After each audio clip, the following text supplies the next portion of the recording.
জাতীয় থেকে আন্তর্জাতিক, প্রান্তিক জনপদ থেকে নগর চারপাশে ঠিক কি ঘটছে এই মুহূর্তে তা নিয়ে আয়োজন এখন চারদিক। আপনাদের সঙ্গে আছি আমি আরিফুল ইসলাম সাহাব। বিএনপি ক্ষমতায় এলে সারা দেশে 20,000 কিলোমিটার খাল খনন ও ঢাকার যানজট নিরসনের অঙ্গীকার করলেন দলটির চেয়ারম্যান তারেক রহমান।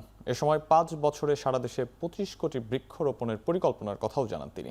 আরও বলেন, ঢাকার যানজট কমাতে গণপরিবহন ব্যবস্থাকে উন্নত করার পাশাপাশি মোনোরেল চালু করার পরিকল্পনা নেওয়া হবে। রাতে বনানী চেয়ারম্যান বাড়ি মাঠে বেগম খালেদা জিয়ার স্মরণে দোয়া মাহফিল ও মত বিনিময় অনুষ্ঠানে এসব কথা বলেন তারেক রহমান।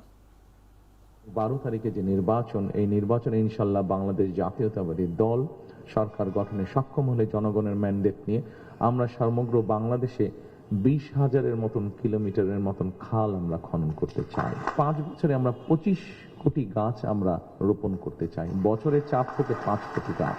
আমাদের যে 465টির মতন উপজেলা আছে, 465টি উপজেলায় প্রত্যেকটি উপজেলায় এক একটি সরকারি নার্সারি আছে।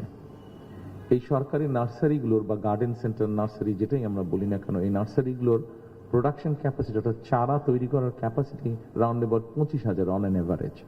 আমরা যদি এটাকে প্ল্যান করে পুশ করি, এটা 40,000-এ নিয়ে যাওয়া যায়।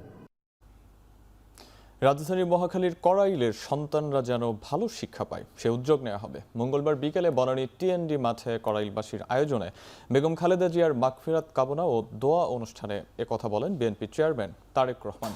এ সময় কড়াইলের সমস্যা চিহ্নিত করে সমাধান করা হবে বলেও আশ্বাস দেন তারেক রহমান। বলেন, মানুষের কল্যাণের জন্য বিএনপি সব সময় কাজ করে যাচ্ছে। স্বাস্থ্যসেবা ঘরে পৌঁছে দেয়া হবে। নারীদের অর্থনৈতিকভাবে সচ্ছল করতে চায় বিএনপি, সেজন্যই ফ্যামিলি কার্ড দেয়া হবে। এছাড়া কৃষকদের সুবিধার জন্য কার্ড দেওয়া হবে বলেও জানান বিএনপি চেয়ারম্যান। আমরা চাই কড়াইলবাসী আমরা যে কাজগুলো একটু আগে আপনাদের সামনে তুলে দিলাম, এই কাজগুলো আল্লাহর রহমতে যদি আমরা করতে পারি, ইনশাআল্লাহ একই সাথে আপনাদের চিকিৎসা ক্ষেত্রে যাতে সমস্যা না হয়, আপনাদেরকে যাতে ঘুরে যেতে হাসপাতালে হয়, আপনাদের এলাকার মধ্যে ক্লিনিক থাকবে, হাসপাতাল থাকবে, সবকিছু থাকবে। এইভাবে আমরা আপনাদের এই এলাকাটিকে গড়ে তুলতে চাই, এইভাবে সাজিয়ে তুলতে চাই। ফ্রি শিক্ষার ব্যবস্থা দেশনেত্রী খালেদা জিয়া করে দিয়ে গেছিলেন। সেই মা বোনরা শিক্ষা পেয়েছে, শিক্ষায় আজকে তারা শিক্ষিত হয়েছে।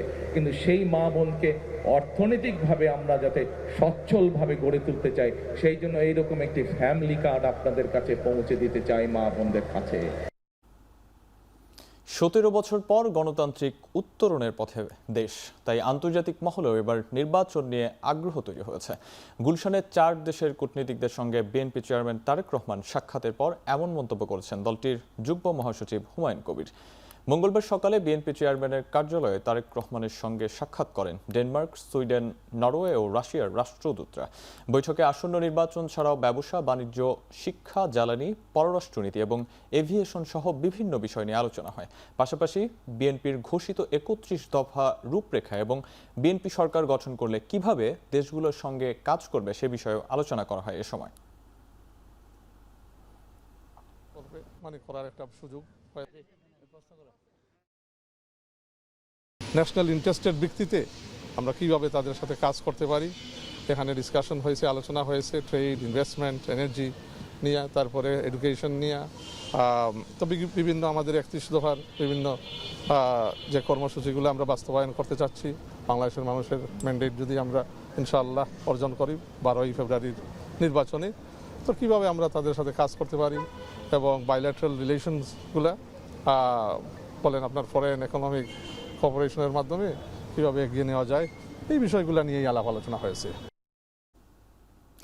দেশ উগ্রপন্থীদের হাতে যাবে নাকি উদারপন্থীদের, নির্বাচনের মধ্য দিয়েই তা নির্ধারিত হবে বলে মন্তব্য করেছেন বিএনপির মহাসচিব মির্জা ফখরুল ইসলাম আলমগীর। সাবেক রাষ্ট্রপতি জিয়াউর রহমানের 90তম জন্মবার্ষিকী উপলক্ষে আলোচনা সভায় একথা বলেন তিনি। বিএনপি মহাসচিব আরও বলেন, যারা স্বাধীনতা চায়নি তারা জান্নাতের টিকিট বিক্রি করে ধর্মের নামে প্রতারণা করছে। এ সময় দলটির স্থায়ী কমিটির সদস্য মির্জা আব্বাস অভিযোগ করেন, দুটি দল ক্ষমতায় যেতে ইলেকশন ইঞ্জিনিয়ারিংয়ের চেষ্টা করছে। বিএনপির বিরুদ্ধে অপপ্রচার চালাচ্ছে কয়েকটি রাজনৈতিক দল। এদের নির্বাচনী প্রক্রিয়া এবং প্রচারণা অত্যন্ত দুর্বল, নাই বললেই চলে। তারপরেও তারা হুঙ্কার ছাড়ে তারা এই ক্ষমতায় যাবে, তারা এই জিতবে, তারা এই দেশ চালাবে। কি করে সম্ভব? যদি নির্বাচন ইঞ্জিনিয়ারিং না করে তারা। ধর্মকে ব্যবহার করে মানুষকে বিভ্রান্ত করে ভুল বুঝিয়ে দাঁড়িপাল্লায় ভোট দিলে নাকি বেহেশতে যেতে হবে। আর সবচেয়ে বেশি দুষ্টামিগুলো কারা করছে? যারা অতীতে বাংলাদেশকে স্বীকার করে নাই, যারা বাংলাদেশের স্বাধীনতাতে বিশ্বাসী করে নাই। এই নির্বাচনে নির্ধারিত হবে যে এই দেশ কি লিবারেল ডেমোক্রেসির হাতে থাকবে নাকি আপনার সমস্ত উগ্রপন্থী রাষ্ট্রবিরোধী লোকদের মধ্যে থাকবে। গণতন্ত্র ও নাগরিক অধিকারের স্বার্থে আসন্ন জাতীয় সংসদ নির্বাচন সুষ্ঠু ও নিরপেক্ষ হবে বলে আশা প্রকাশ করেছেন জামায়াতের আমির ডাক্তার শফিকুর রহমান। আর দলটির নায়েবে আমির ডাক্তার আব্দুল্লাহ মোহাম্মদ তাহের বলেছেন, সরকার গঠন করতে সম্পূর্ণ প্রস্তুত জামায়াত, ক্ষমতায় গেলে সবাইকে নিয়েই কাজ করা হবে। মঙ্গলবার সকালে রাজধানীতে বিভিন্ন দেশের রাষ্ট্রদূত, রাজনৈতিক দলের শীর্ষ ব্যক্তি, সুশীল সমাজ, গবেষক, লেখক ও সিনিয়র সাংবাদিকদের নিয়ে পলিসি সামিটে দলটির নেতারা এসব কথা বলেন। অনুষ্ঠানে ডাক্তার শফিকুর রহমান জানান, নতুন বাংলাদেশের উজ্জ্বল ভবিষ্যতের কারিগর হতে দুর্নীতিমুক্ত স্বচ্ছ বাংলাদেশ গড়তে চায় জামায়াত। ব্যবসা বাণিজ্যের প্রসারে বিদেশিদের সাথে সমন্বয় করে কাজ করার পরিকল্পনার কথাও জানান তিনি। বিভাজন নয়, বরং ধর্ম বর্ণ নির্বিশেষে সব মানুষকে নিয়ে একসাথে কাজ করার অঙ্গীকার ব্যক্ত করে জামায়াত আমির আরও বলেন, বর্তমানে জামায়াতের মোট সদস্যের 43% নারী, যা আধুনিক ও অন্তর্ভুক্তিমূলক রাজনীতির এক অনন্য উদাহরণ। We want to rebuild a new Bangladesh that stands on the pillars of pluralist democratic values on which our country was founded. My party believes that only through democracy and free, fair and transparent elections can we move forward as a prosperous country. Priority of Jamaat Islami and our commitment is that we'll make a corruption-free society and corruption-free government. We have a long-term policy to eradicate poverty in the society. গণভোটে হ্যাঁ জয়যুক্ত হওয়া জরুরি উল্লেখ করে জামায়াতে ইসলামের সহকারী secretary general Ehsanul মাহবুব জুবায়ের বলেন, এটি হলে একটি নিরাপদ ও মানবিক বাংলাদেশ গড়া সম্ভব হবে। মঙ্গলবার বিকেলে ঢাকা বিশ্ববিদ্যালয় কেন্দ্রীয় ছাত্র সংসদ ডাকসুর আয়োজনে নির্বাচনী ইশতেহার ও গণভোট প্রতিবন্ধী জনগোষ্ঠীর অধিকার প্রসঙ্গ শীর্ষক সেমিনারে তিনি একথা বলেন। তিনি জানান, জামায়াতের ইশতেহার ইতিমধ্যে তৈরি করা হয়েছে, যা 34,000 পরামর্শ থেকে করা হয়েছে। বিএনপির স্বনির্ভর বিষয়ক সম্পাদক নীলুফার চৌধুরী মনি বলেন, বিএনপি ক্ষমতায় গেলে শারীরিক প্রতিবন্ধকতা নিয়ে সামনের বাংলাদেশে কোনো বৈষম্য থাকবে না, সবার সমান অধিকার প্রতিষ্ঠা করা হবে। ডাকসুর ভিপি সাদিক কায়েম বলেন, সমান অধিকার নয়, ন্যায্য অধিকার প্রতিষ্ঠা করতে হবে, যা বাস্তবায়ন হলে মানবিক বাংলাদেশ গড়া সম্ভব হবে। এ সময় সাদিক কায়েম আরও বলেন, ঋণ খেলাপিদের প্রতিনিধি কিংবা নেতা হিসেবে গ্রহণ করা হবে না। সমাজের কিছু লোককে আমরা সমাজের মূল ধারা থেকে বিচ্ছিন্ন রেখে আমাদের উন্নয়ন, অগ্রগতি, সমৃদ্ধির সাথে তাদেরকে সম্পৃক্ত করতে না পারলে এইটা সুস্থ সমাজ হয় না। সংস্কার প্রস্তাবগুলো বাস্তবায়নের জন্য গণভোট এবং তার হা ভোটে বিজয়ী হওয়াটা অপরিহার্য। এই গণভোট বাস্তবায়িত হলে আমরা ফেসিবাদ মুক্ত একটা বাংলাদেশ পাবো। শারীরিক প্রতিবন্ধকতা নিয়ে সামনের বাংলাদেশে কোনো বৈষম্য হবে না। বিএনপি আপনাদের পাশে থাকবে। চাকরির ক্ষেত্রে সমান সুযোগ এবং যাতায়াতের জন্য যে ব্যবস্থাটা, স্পেশাল ব্যবস্থাটা করতে আমরা কাজ করব। আমরা সমান অধিকার চাই না, আমরা ন্যায্য অধিকার চাই। আমার সন্তানের অধিকার নিশ্চিত করা এটা রাষ্ট্রের দায়িত্ব, আমার এই প্রতিষ্ঠানের দায়িত্ব। সেই ন্যায্য অধিকার নিশ্চিত করাই হচ্ছে রাজনৈতিক দলের কাজ। যারা সামনে ক্ষমতায় যাবে তারা সেই ন্যায্য অধিকার নিশ্চিত করবে। ঋণ খেলাপির দায়ে বাতিল হওয়া কুমিল্লা 4 আসনে বিএনপি প্রার্থী মঞ্জুরুল আহসান মুন্সির রিটের শুনানি বুধবার ধার্য করেছেন হাইকোর্ট। বিএনপি নেতাকর্মীরা আদালতের বারান্দায় ভিড় করায় শুনানি একদিন পিছিয়ে দেন বিচারপতি। বিষয়টি গণমাধ্যমকে জানান প্রতিদ্বন্দ্বী প্রার্থী হাসনাত আবদুল্লাহর আইনজীবী।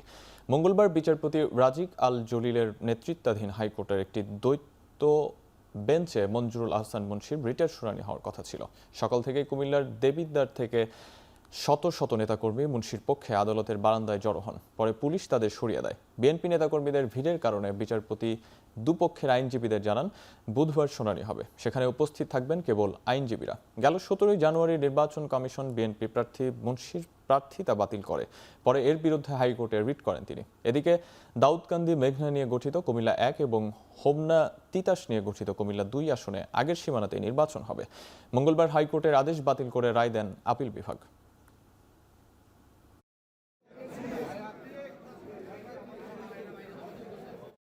সকাল থেকেই মহামান্য কোর্ট লক্ষ্য করছিলেন যে কোর্টের ভিতরে আইনজীবী ছাড়াও বাইরের কিছু উৎসুক জনতার একটা ভিড় তারা লক্ষ্য করেছিলেন এবং তারা বারবার এই অনুরোধ জানিয়েছিলেন যে শুধুমাত্র আইনজীবী ছাড়া অন্যরা আপনারা কোর্টরুম পরিত্যাগ করেন। এই অনুরোধটি তারা জানিয়েছিলেন এবং আমাদেরকেও দুই পক্ষের আইনজীবীদেরকেও আজকে কোর্ট আমাদেরকে নির্দেশনা দিয়েছেন আগামীকালকে যখন শুনানি হবে তখন যেন শুধুমাত্র আইনজীবীরা উপস্থিত থাকেন, কোনো লিটিগ্যান্ট পাবলিক অথবা বাইরের কোনো মানুষ তারা যেন কোর্টরুমে উপস্থিত না থাকেন।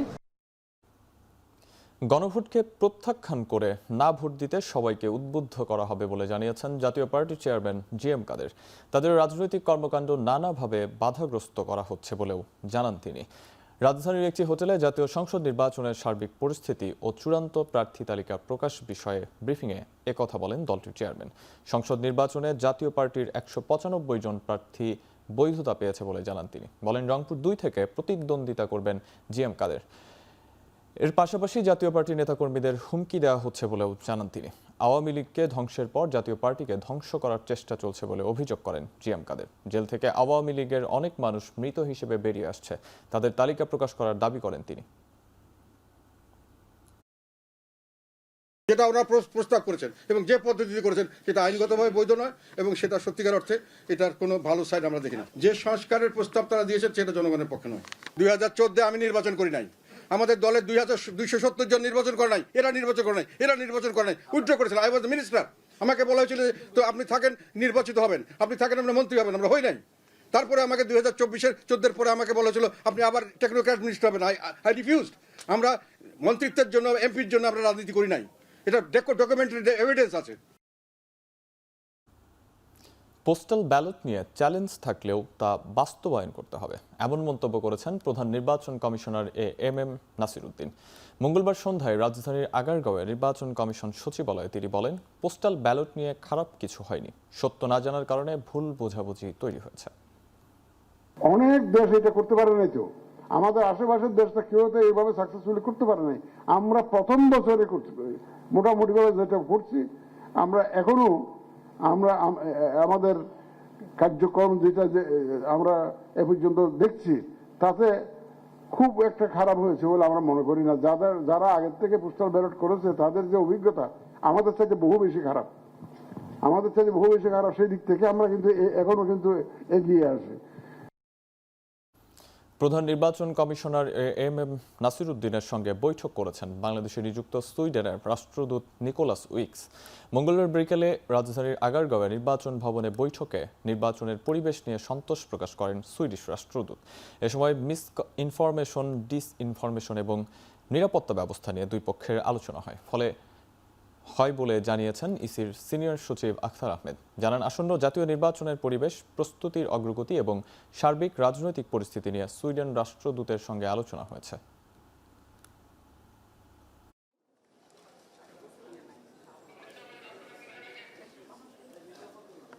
ওনারা এসেছিলেন আমাদের সার্বিক পরিস্থিতিটা জানার জন্যে এবং আমাদের ইলেকশনের পদ্ধতি কি, পার্টি রেজিস্ট্রেশনগুলোর পরে অ্যাপিল প্রসেসটা কীভাবে হ্যান্ডেল করা হয়েছে, এই সমস্ত বিষয়গুলো জানতে চেয়েছিলেন।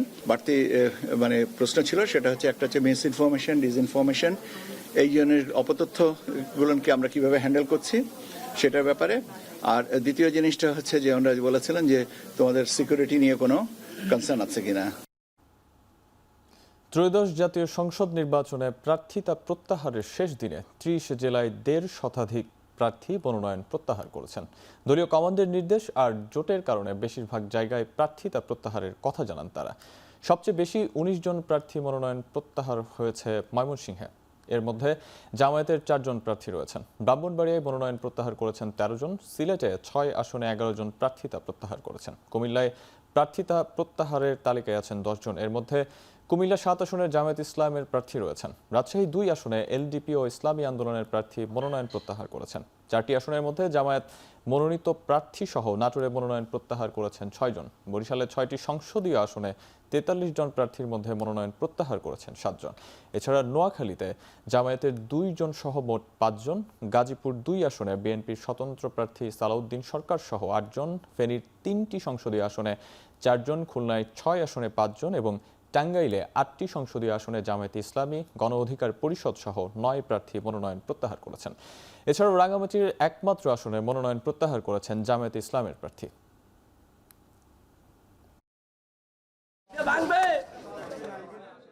জুলাই স্মৃতি জাদুঘর জাতির জন্য একটি দিক নির্দেশনা, যাতে আর কখনো এমন নৃশংস ইতিহাসে ফিরতে না হয়, এমন মন্তব্য করেছেন প্রধান উপদেষ্টা ডক্টর মোহাম্মদ ইউনূস। মঙ্গলবার বিকেলে গণভবনে জুলাই স্মৃতি জাদুঘরের চূড়ান্ত পর্যায়ের কাজ পরিদর্শন করেন প্রধান উপদেষ্টা। জাদুঘরে জুলাই অভ্যুত্থানের ছবি, শহীদদের পোশাক, চিঠিপত্র, গুরুত্বপূর্ণ দলিল, পত্রিকায় কাটিং এবং অডিও ভিডিও সহ নানা স্মৃতিচিহ্ন সংরক্ষণ করা হয়েছে। সেখানে তৎকালীন প্রধানমন্ত্রী শেখ হাসিনার দেশত্যাগের দৃশ্য তুলে ধরা হয়েছে।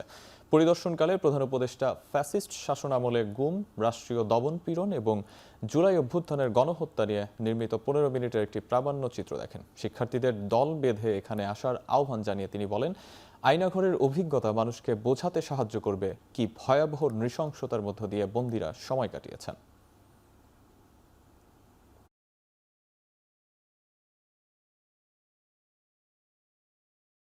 এই জাদুঘর এই দিশাহারা জাতির পথ খুঁজে দেবে। এখানে পথের ঠিকানা পাওয়া যাবে। প্রত্যেক বাংলাদেশি যেন একবার এই জাদুঘরে একটা দিন, পুরো দিন একা একে, বন্ধু বান্ধব নিয়ে না, সেটা অন্য জিনিস, একা একে একটা দিন কাটবে। শুধু নিজেকে জিজ্ঞেস করার জন্য যে আমি কে, আমি কোথায়। সকল শিক্ষার্থীর ডেস্টিনেশন হোক, বছরে যখন তারা একটা ফিল্ড ভিজিট করে, এই করে একটা ফিল্ড ভিজিট যেন এখানে করে, সেই ব্যবস্থা যেন রাখা হয়। নির্বাচনে ভোটাধিকার নিশ্চিত ও বিজয়ী প্রার্থীকে জয়ী হিসেবে ঘোষণা করা অন্তর্বর্তী সরকারের সবথেকে বড় চ্যালেঞ্জ বলে জানিয়েছেন পররাষ্ট্র উপদেষ্টা তৌহিদ হোসেন। মঙ্গলবার বিকেলে বরগুনায় আইন শৃঙ্খলা বাহিনীর সদস্যদের সঙ্গে মত বিনিময় সভায় কথা বলেন তিনি। সরকার কিন্তু সম্পূর্ণ নিরপেক্ষ এই নির্বাচনের ব্যাপারে। আমরা একটা সুষ্ঠু নিরপেক্ষ নির্বাচন, অত্যন্ত চমৎকার নির্বাচন চাই, যেটাতে মানুষ ভোট দিতে পারবে। 1, 2, তার ভোট সঠিকভাবে গণনা হবে, এবং 3, সেই সঠিক গণনার পরে যিনি বেশি ভোট পাবেন তিনি নির্বাচিত বলে ঘোষিত হবেন। নির্বাচনের প্রচারণা শুরুর 2 দিন আগেই সংঘর্ষে জড়ালো বিএনপি ও জামায়াত। মঙ্গলবার সন্ধ্যায় রাজধানীর 60 ফিটে পীরেরবাগ এলাকায় আল মোবারক মসজিদের সামনে এ ঘটনা ঘটে।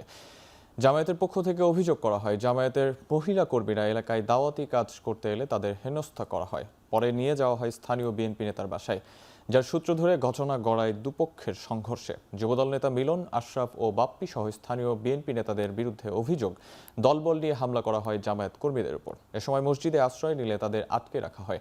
আহত হয় 16 জন। এদিকে এই ঘটনায় বিএনপির স্থানীয় 3 কর্মী আহত হলেও জামায়াতের অভিযোগ অস্বীকার করেছে বিএনপির নেতাকর্মীরা।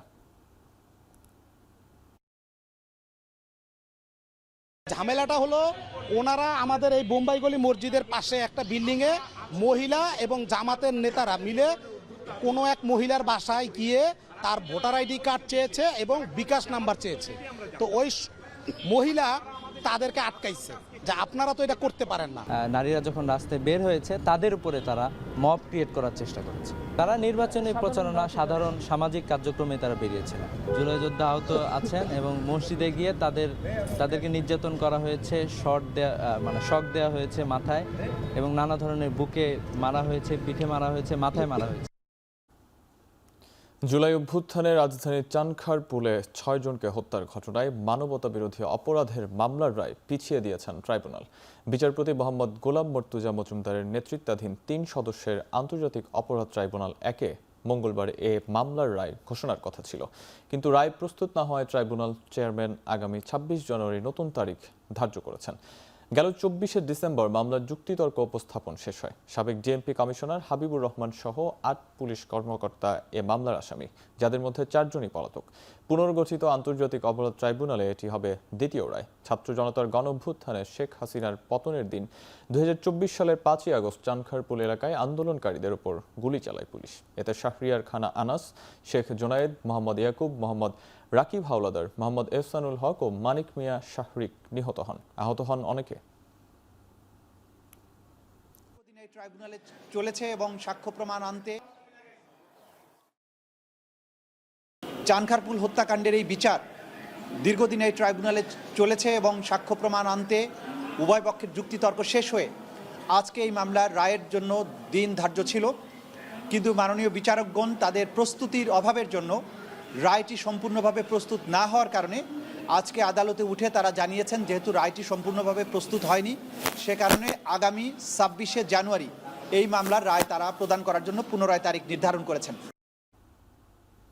চট্টগ্রামের সীতাকুণ্ডের জঙ্গল সলিমপুরে সন্ত্রাসীদের আস্তানা ভেঙে গুড়িয়ে দেওয়া হবে। সর্বাত্মক অভিযান পরিচালনা করে তাদেরকে নির্মূল করার ঘোষণা দিয়েছেন RAB DG AKM Shahidur Rahman. মঙ্গলবার বিকেলে চট্টগ্রামের র্যাব ৭ সদর দপ্তরে সন্ত্রাসীদের হামলায় নিহত কর্মকর্তা জানাজা শেষে ঘোষণা দেন তিনি। এ সময় শোক আর শ্রদ্ধায় র্যাব সদস্য মোহাম্মদ মোতাল্লেব হোসেনকে বিদায় জানান নিহতের পরিবার, স্বজন ও সহকর্মীরা।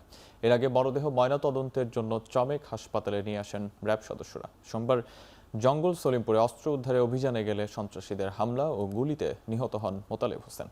এ সময় অন্তত ৪ থেকে ৫০০ সদস্যের সংঘবদ্ধ সন্ত্রাসী দল হামলা চালায়। আহত ৩ র্যাব সদস্য চট্টগ্রামের CMH-এ চিকিৎসাধীন। র্যাপিড অ্যাকশন ব্যাটালিয়ন এই ঘটনার সুষ্ঠু বিচার না হওয়া পর্যন্ত এর পিছনে লেগে থাকবে। আইনানুগ প্রক্রিয়ার মাধ্যমে এখানে যারা অবৈধভাবে বসবাস করতেছে, অবৈধভাবে অস্ত্রধারী সন্ত্রাসী আছে, তাদেরকে আমরা নির্মূল করব এবং এই আস্তানা, অবৈধ কর্মকাণ্ডের এই আস্তানা আমরা ভেঙে চুরে গুড়িয়ে দিব। বিভিন্ন আইনশৃঙ্খলা বাহিনী প্লাস সেনাবাহিনী এবং অন্যান্য যারা আইনশৃঙ্খলা রক্ষায় নিয়োজিত রয়েছেন, সকলের সমন্বয়ে অতি দ্রুতই যৌথ অভিযান করার বিশেষ পরিকল্পনা রয়েছে এবং এই ঘটনায় গতকালকের যে দুঃখজনক ঘটনা ঘটেছে, সেই ঘটনায় যারা জড়িত এদের গ্রেপ্তারের জন্য অভিযান অব্যাহত থাকবে। একই ঘটনায় অবৈধ অস্ত্র উদ্ধারে যৌথ বাহিনী সর্বাত্মক অভিযানে নামবে বলে জানিয়েছে অন্তর্বর্তী সরকার।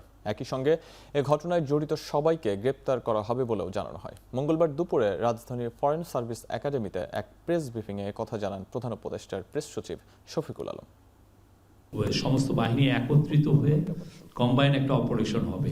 যারা যারা এটার সাথে জড়িত ছিলেন প্রত্যেককে অ্যারেস্ট করা হবে।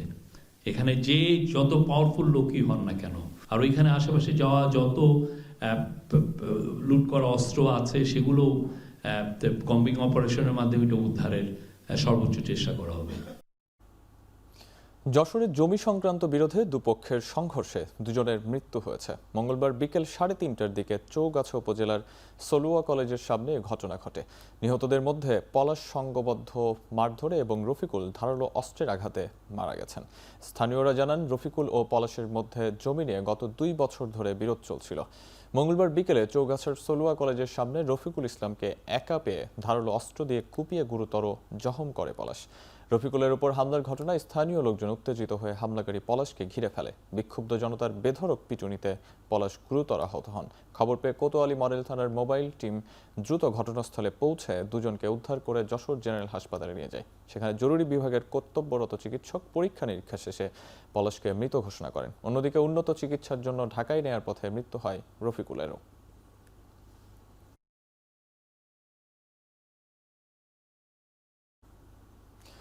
রাঙামাটিতে অগ্নিকাণ্ডে 7টি বসতঘর পুড়ে ছাই হয়ে গেছে। মঙ্গলবার বিকেলে শহরের পাবলিক হেলথ এলাকায় এই অগ্নিকাণ্ড হয়, তবে ঘটনায় কেউ হতাহত হয়নি। স্থানীয়রা জানান, মঙ্গলবার বিকেল 5টার দিকে পাবলিক হেলথ এলাকার একটি বসতবাড়িতে আগুনের সূত্রপাত ঘটে। আগুনের খবরে স্থানীয়রা এসে আগুন নিয়ন্ত্রণের চেষ্টা চালায়। পরে রাঙামাটি ফায়ার সার্ভিসের 3টি ইউনিট ঘটনাস্থলে পৌঁছে 1 ঘন্টার চেষ্টায় আগুন পুরোপুরি নিয়ন্ত্রণে আনতে সক্ষম হয়। এতে আগুন ছড়িয়ে পড়তে না পারায় ক্ষয়ক্ষতি থেকে রক্ষা পেয়েছে আশপাশের ঘরবাড়ি। শর্ট সার্কিট থেকে অগ্নিকাণ্ডের সূত্রপাত বলে জানিয়েছেন ক্ষতিগ্রস্তরা। শাকসু নির্বাচনে স্থগিতাদেশ প্রত্যাহারের দাবিতে বিশ্ববিদ্যালয়ের প্রশাসনিক ভবনের সামনে দ্বিতীয় দিনের মতো বিক্ষোভ করেছেন বিভিন্ন প্যানেলের প্রার্থীরা। মঙ্গলবার সকাল থেকে গোল চত্বরে অবস্থান কর্মসূচি থাকলেও দুপুর 12টায় বিশ্ববিদ্যালয় প্রশাসনিক ভবনে অবস্থান নিয়ে বিক্ষোভ করেন তারা। এ সময় শিবির সমর্থিত ভিপি পদপ্রার্থী দেলোয়ার হোসেন শিশির অভিযোগ করেন, সর্বশক্তি দিয়ে শাকসু নির্বাচন বানচালের চেষ্টা করছে বিএনপি। আর স্বতন্ত্র জিএস প্রার্থী পলাশ বখতিয়ার বলেন, নির্বাচন না হলে পুরো বাংলাদেশের শিক্ষার্থীরা এর জবাব দেবে। এদিকে শাকসু নির্বাচনের জন্য আইনি লড়াই চালিয়ে যাওয়ার ঘোষণা দিয়েছে বিশ্ববিদ্যালয় প্রশাসন।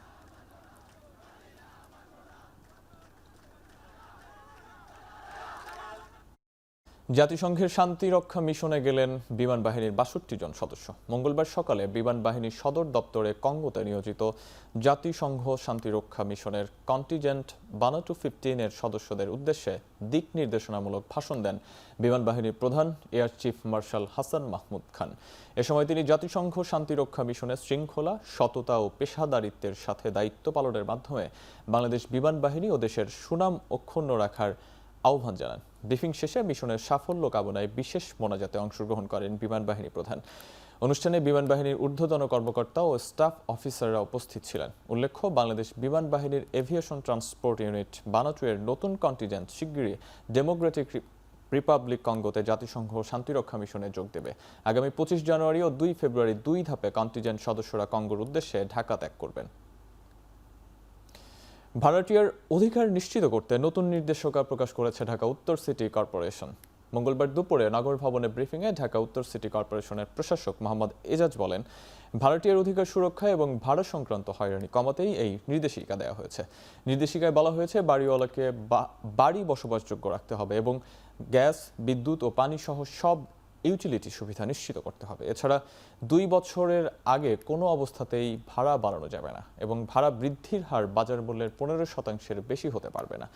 ভাড়া নেওয়ার সময় সর্বোচ্চ 1 থেকে 3 মাসের বেশি অগ্রিম নেওয়া যাবে না বলেও নির্দেশিকায় উল্লেখ করা হয়। ভাড়া সংক্রান্ত কোনো বিরোধ হলে ওয়ার্ড বা জোন ভিত্তিক সমিতির মাধ্যমে সমাধান করতে হবে। নির্দেশিকা বাস্তবায়নের মাধ্যমে নগরবাসীর জন্য একটি সুশৃঙ্খল ও স্বচ্ছ ভাড়া ব্যবস্থা গড়ে উঠবে বলে আশা প্রকাশ করেন উত্তর সিটি কর্পোরেশনের প্রশাসক এজাজ মোহাম্মদ।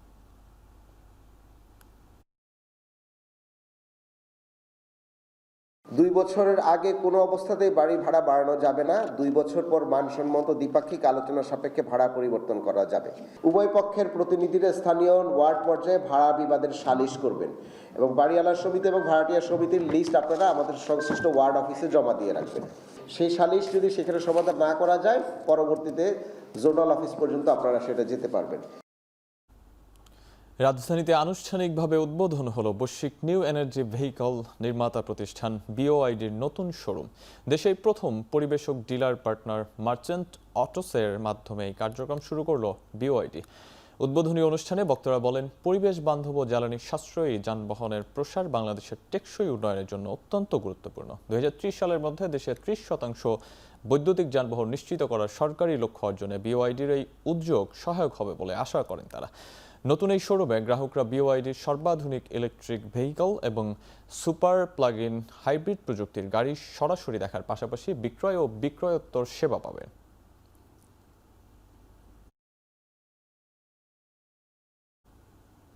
এখন থেকে নগদ ওয়ালেট দিয়ে পদ্মা সেতুর টোল পরিশোধ করা যাবে। সম্প্রতি সরকারের A2I প্রোগ্রাম একপে প্ল্যাটফর্মে ডি টোলের সাথে যুক্ত হয়ে সুবিধা চালু করে ডাক বিভাগের মোবাইল আর্থিক সেবাদাতা প্রতিষ্ঠানটি। নগদ জানাইয়ের মাধ্যমে টোল পরিশোধ করে দ্রুত পদ্মা সেতু পারাপার করা যাবে। এতে যাত্রীদের সময় বাঁচবে।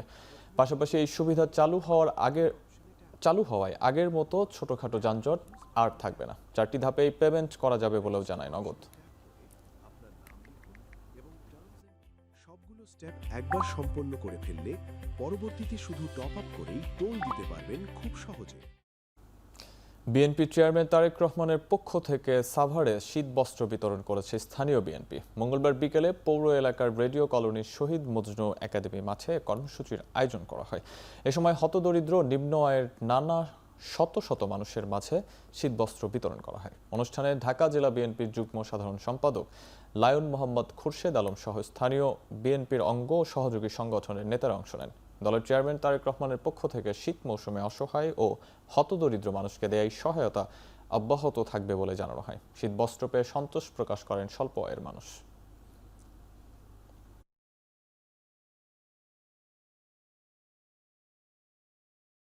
ট্রাম্পের হুঁশিয়ারির মধ্যে এবার গ্রিনল্যান্ডের পিটুফিক ঘাঁটিতে বিমান পাঠাচ্ছে যুক্তরাষ্ট্র।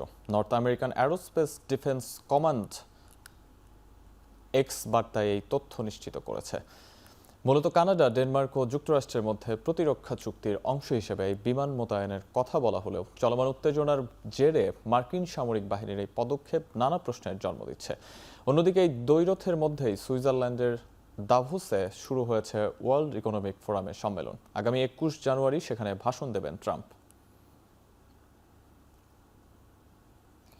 এবার ইরানের রাষ্ট্রীয় টেলিভিশনের সম্প্রচারে দেখা গেল নির্বাসিত যুবরাজ রেজা পাহলভির ভাষণ। সেখানে তিনি বিক্ষোভকারীদের আবারও রাজপথে ফেরার আহ্বান জানান। মূলত সোমবার ইরানের রাষ্ট্রীয় টেলিভিশন চ্যানেল হ্যাক করে একদল হ্যাকার। এরপর প্রচার করা হয় খামেনির প্রশাসন বিরোধী নানা বক্তব্য। আন্দোলনকারীদের উদ্দেশ্যে বলা হয় যুক্তরাষ্ট্রের সহায়তা আসছে। এর এক পর্যায়ে পর্দায় ভেসে ওঠে রেজা পাহলভির ভিডিও বার্তা। এদিকে প্রায় 12 দিন ধরে ইন্টারনেট বিচ্ছিন্ন দেশটিতে চালু হয়েছে বেশ কিছু মেসেজিং অ্যাপ। ধীরে ধীরে চালু হচ্ছে মোবাইল মেসেজিং সেবাও।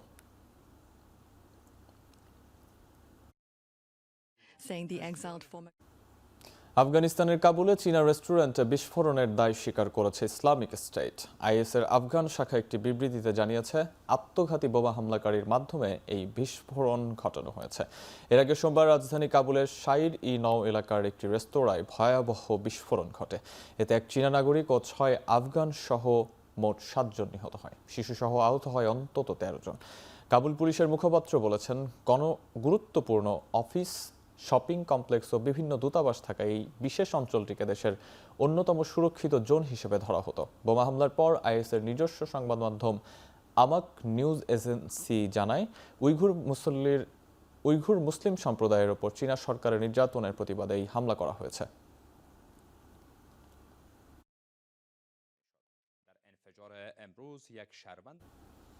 নাইজেরিয়ায় 2টি গির্জায় প্রার্থনা চলাকালে হামলা চালিয়েছে বন্দুকধারীরা। অপহরণ করা হয়েছে 160 জনকে। রোববার দেশটির কাদুনা রাজ্যে এই অপহরণের ঘটনা ঘটে বলে নিশ্চিত করেছে নাইজেরিয়ার খ্রিস্টান অ্যাসোসিয়েশন। সংগঠনটির এক নেতা জানান, সশস্ত্র হামলাকারীরা অতর্কিতভাবে গির্জাগুলোতে প্রবেশ করে উপাসকদের তুলে নিয়ে যায়। তবে তাদের জিম্মা থেকে 9 অপহৃত পালিয়ে এসেছেন। এদিকে অপহরণকারীদের গ্রেপ্তার ও বন্দীদের উদ্ধারে অভিযান চালাচ্ছে নাইজেরিয়া পুলিশ। ঘটনাটির পর অঞ্চলটি সেনা ও অন্যান্য নিরাপত্তা সংস্থার সদস্যদের মোতায়েন করা হয়েছে। নাইজেরিয়া অপহরণের ঘটনা একেবারে নতুন নয়। নভেম্বরে নাইজার রাজ্যের একটি ক্যাথলিক স্কুলে হামলা চালিয়ে 300 জনকে অপহরণ করে সশস্ত্র সন্ত্রাসীরা। In the country has targeted both Muslims and Christians. Insecurity there has been in the spot. নেপালের কাঠমান্ডুতে অবস্থিত বাংলাদেশ দূতাবাস ও বাংলাদেশ বেসরকারি মেডিকেল কলেজ অ্যাসোসিয়েশনের যৌথ উদ্যোগে অনুষ্ঠিত হয়েছে এডুকেশন ফেয়ার 2026। নেপালি শিক্ষার্থীদের মধ্যে বাংলাদেশের মেডিকেল শিক্ষার প্রচার ও প্রসারের লক্ষ্যে এই আয়োজন করা হয়। মেলায় বাংলাদেশের 20টি বেসরকারি মেডিকেল কলেজ অংশ নেয়। 5 শতাধিক নেপালি শিক্ষার্থী মেলা পরিদর্শন করেন এবং বাংলাদেশের মেডিকেল কলেজ সমূহের প্রতিনিধিদের সঙ্গে মত বিনিময় করেন। মেলার উদ্বোধন করে বাংলাদেশের রাষ্ট্রদূত 2 দেশের দীর্ঘদিনের বন্ধুত্বপূর্ণ সম্পর্কের কথা তুলে ধরেন। এছাড়া মেডিকেল শিক্ষায় ক্রমবর্ধমান সহযোগিতার উপরও গুরুত্ব আরোপ করেন তিনি। এবারে খেলার প্রসঙ্গ। নিরাপত্তা না থাকায় কোনো অবস্থাতেই ভারতে টি-20 বিশ্বকাপ খেলতে যাবে না বাংলাদেশ, এমনটাই জানিয়েছেন যুব ক্রীড়া উপদেষ্টা আসিফ নজরুল। মঙ্গলবার সচিবালয়ে সাংবাদিকদের সামনে ব্রিফিংয়ে একথা জানান তিনি। বলেন, বিশ্বকাপ ক্রিকেটে অতীতেও ভেন্যু বদলের নজির আছে। অযৌক্তিক চাপ তৈরি করে বাংলাদেশকে ভারতে যেতে বাধ্য করা যাবে না বলেও হুঁশিয়ার করেন তিনি। ভারতীয় বোর্ডের কাছে মাথা নত করে আমাদের উপর চাপ সৃষ্টি করে অযৌক্তিক কোনো শর্ত চাপায় দেয়, আমরা সেই অযৌক্তিক শর্ত মানব না। এর আগে এমন উদাহরণ আছে, পাকিস্তানে ভারত খেলতে যাবে না বলেছে, আইসিসি ভেন্যু চেঞ্জ করেছে। আমরা অত্যন্ত লজিক্যাল কারণে ভেন্যু চেঞ্জের কথা বলেছি। আমরা আমাদেরকে অযৌক্তিক প্রেশার প্রয়োগ করে, অযৌক্তিক চাপ সৃষ্টি করে আমাদেরকে ভারতে খেলাতে বাধ্য করা যাবে না। 7 ফেব্রুয়ারি থেকে টি-20 বিশ্বকাপ মাঠে গড়ানোর কথা থাকলেও পেন্ডুলামের মতো দুলছে বাংলাদেশের বিশ্বকাপ ভাগ্য। এবারের বিশ্বকাপের আসরে বাংলাদেশ খেলবে কিনা সেই প্রশ্নের উত্তর জানেন না অধিনায়ক লিটন দাস। ভেন্যু কিংবা প্রতিপক্ষ নিশ্চিত না হয় প্রস্তুতি এক ঘাটতি পড়বে বলেও মনে করেন তিনি। খেলতেছে, but at the same time যদি আপনি জানতেন যে আপনার গ্রুপ কে হবে, আপনি কোন দেশে যাচ্ছেন, এটা একটা হেল্প হতো। এখন যে জিনিসটা হাতেই নেই আমার, বা আমাদের ক্রিকেট ওভারঅল যতগুলো প্লেয়ার, আপনারা তো অলরেডি টিম জানেন যে কোন 15 জন যাবে, তো সেই 15 জনও এখনো জানে না যে আমরা কোন দেশে যাব বা কাদের বিপক্ষে খেলবো। আমার জায়গা থেকে আমি যেমন আনসার্টেন, সবাই আনসার্টেন। আমার মনে হয় পুরো বাংলাদেশই আনসার্টেন এই মুহূর্তে। থাইল্যান্ডের ব্যাংককের ননথাবুরি হলে শ্রীলঙ্কাকে 5-1 গোলে উড়িয়ে দিয়েছে রাহবার ওয়াহেদ ও মঈন আহমেদের দল। টানা দ্বিতীয় জয়ে 4 ম্যাচে 7 পয়েন্ট নিয়ে টেবিলের দ্বিতীয় স্থানে উঠেছে বাংলাদেশ। সাব ফুটসালে শিরোপার লড়াইয়ে টিকে থাকতে শ্রীলঙ্কার বিপক্ষে জয় ছিল ভীষণ গুরুত্বপূর্ণ, আর সেই কাজটি দারুণভাবেই করেছে বাংলাদেশ। ম্যাচের শুরুতেই 5ম মিনিটে রাহবারের একক প্রচেষ্টায় লিড নেয় লাল সবুজরা। ফ্রিকিক থেকে শ্রীলঙ্কা সমতা ফেরালেও বিরতির আগে আবার এগিয়ে যায় বাংলাদেশ। দ্বিতীয়ার্ধে মঈন, তাজওয়ার কাশেম ও আবির হোসেনের গোলে জয় পায় বাংলাদেশ। আগামী ম্যাচে বাংলাদেশের প্রতিপক্ষ পাকিস্তান।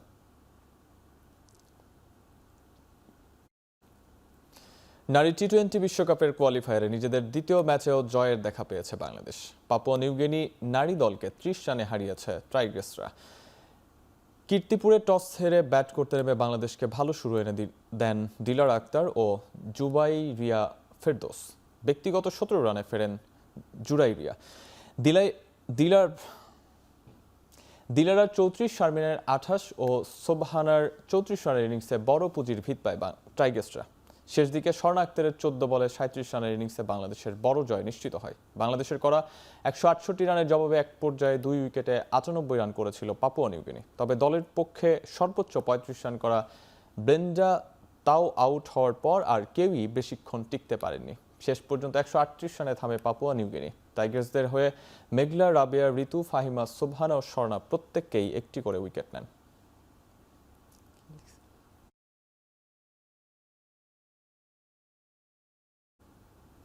আগামী 27 মার্চ আর্জেন্টিনা স্পেনের ফিনালিসিমিয়া আয়োজনের ঘোষণা দিয়েছে কাতার।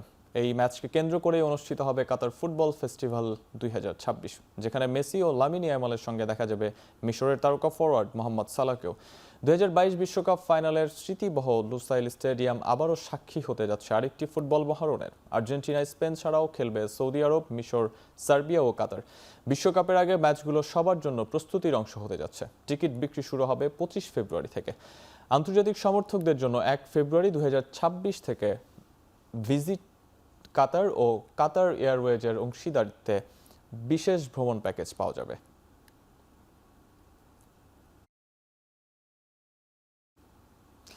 আর এর মাধ্যমে শেষ করছি এখন চারদিক। এখন টেলিভিশন ওয়েবসাইটে দেখতে ভিজিট করুন www.ekhon.tv। এছাড়াও ফেসবুকে দেখতে ভিজিট করুন facebook.com/tv.ekhon, আর ইউটিউবে দেখতে ভিজিট করুন youtube.com/c/ekhon tv।